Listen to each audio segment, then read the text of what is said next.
Les histoires de Madi nous transportent aujourd'hui au cœur des rues vibrantes de Douala, là où les destins se lient et se délient sous le regard indifférent des grands arbres de Bonapriso.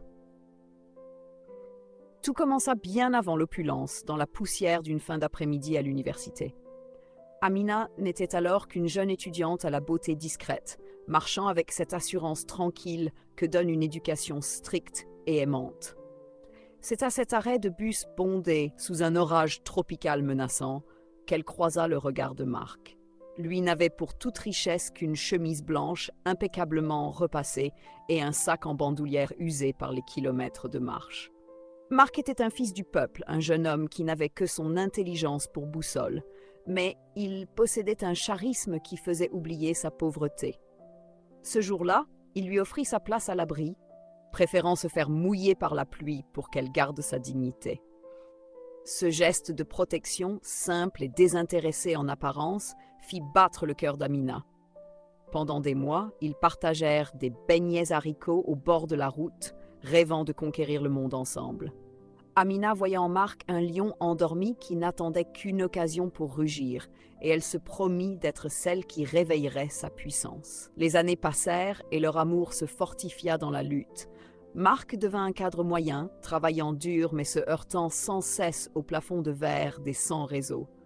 Amina, de son côté, était devenue le bras droit de son père, Samuel Bakoko, un patriarche dont le nom résonnait dans toutes les plantations de cacao de l'Ouest. Elle apprenait l'art de la négociation, la patience des récoltes et la rigueur des comptes. Lorsque le vieux Samuel rendit son dernier souffle, il laissa derrière lui un vide immense, mais aussi un testament qui allait changer le cours de l'histoire. Amina, sa fille unique, se retrouva héritière d'une somme de 25 millions de francs CFA. Pour certains, c'était le prix d'une vie de luxe éphémère.